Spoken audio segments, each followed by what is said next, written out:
Yo, what's up mga ka? Good morning. So for today's video nga ay samahan nyo nga akong ipaaswan ang ating mga RFID. Yes mga boss, tama nga kayo ng pagkakarinig. Pwede na natin gawing isa lang ang ating RFID. So yung North and South Luzon Expressway RFID ay magiging isang card na lang. Napakalaking convenience nga nito boss, lalong-lalo na sa mga katulad kong medyo hindi pamilyar sa mga lugar-lugar. Kadalasan kasi mga boss, pag lalabas kami, lalo na kung tatagos kami ng mga toll gate, ay dalawang card pa ang pinaloloadan ko, yung South at saka North. Buti na nga lang talaga mga idol ay naisipan nila tong gawin. Kaya naman samahan nyo akong bumiyahe from Quezon City papunta dito sa Mindanao Avenue C5. Tapos pasok tayo ng North Luzon Expressway or NLEX. Mabilis lang naman ang biyahe dito mga boss, 30 to 45 minutes nandito ka na, pero depende yan sa traffic. Tapos kung hindi kayo medyo sure, pwede kayo magtanong dyan sa may kahera kung saan ba pwede magpa-install ng ASWAN RFID. Hello, pwede po magtanong, may RFID ASWAN na po kayo?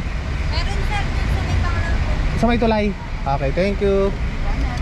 Kung walang balance ang card nyo, pwede rin naman kayo dito sa may cash lane. 79 pesos nga pala ang babayaran nyo dyan, pero depende yan sa unit na daladala nyo. For reference lang mga idol, ang daladala ko nga pala dito ay Commuter Deluxe na van. Madali lang naman makita yung pwesto nila dito mga boss. Kasi hindi kalayuan, matatanaw mo na kaagad yung overpass na yan. Hindi pa yan mga boss, lalagpasan mo pa yan, bali pangalawang overpass. Madali lang naman talaga makita to mga boss, kasi unang-una nga, ayan, mapapansin nyo, napakaraming nakapilang sasakyan. Bali, ang requirements nga pala dito mga boss, ay kailangan mong dalhin yung card mo ng North at South RFID. At syempre, kailangan mo rin dalhin ang Xerox copy ng ORCR mo. Deed of sale naman kung sakaling nabili mo na second hand ang unit mo. At syempre, kailangan mo rin mag-provide ng one valid ID. At hindi rin pala sila dito nag-i-install ng RFID mga boss pag umuulan. Kaya tsempuhan nyo rin na magandang panahon bago kayo pumunta dito. At ganito nga lang kaliit ang booth nila dito mga boss. Kaya talasan nyo na lang yung mata nyo pag pupunta kayo dito. Kasi medyo malayo-layo ang U-turn pabalik sa kanila. Konting hintay nga lang pala tayo dito mga boss at pinapasok na nga tayo agad sa loob. At pagdating nga dito mga boss ay nagkaroon nga lang naman tayo ng konting problema. Merong insufficient balance yung South RFID ID natin. Hindi natin mapapaprocess to na ASWAN kung may insufficient balance tayo sa mga RFID natin. Ang hinala ko nga dito mga idol, siguro dahil to sa umarkila ng van namin nung nakaraan. At buti na lang nga mga idol ay accessible nga sa GCash ang pagpapaload sa AutoSweep RFID. Dahil kung hindi ay kakailanganin na nga lang namin bumalik or maghahanap kami ng convenience store na pwedeng magpa-load sa AutoSweep RFID. Kaya kung gusto niyo rin magpa-ASWAN ng mga RFID nyo, siguraduhin yung mga boss na wala kayong outstanding balance. At di na rin nagtagal mga boss na approve na rin yung pagpapa-ASWAN natin. So ayan si bossing, tinatanggal na niya yung AutoSweep RFID natin. Kasi mamimili kayo sa dalawa mga boss kung ano ang gusto nyong i-retain. Kung Easy Trip ba or AutoSweep. So obviously mga boss, nasa North tayo, kaya Easy Trip ang gagamitin nating card. At ilang saglit lang mga boss, eto na, nakuha na natin yung card natin. At nakalagay nga dyan mga boss, one RFID ng Easy Trip. At ang ibig sabihin nga na ito mga boss ay isang card na nga lang ang papaloadan natin at pwede na tayong tumagos sa North and South Expressway. Para sa mga biyahero nga natin dyan mga boss ay pwede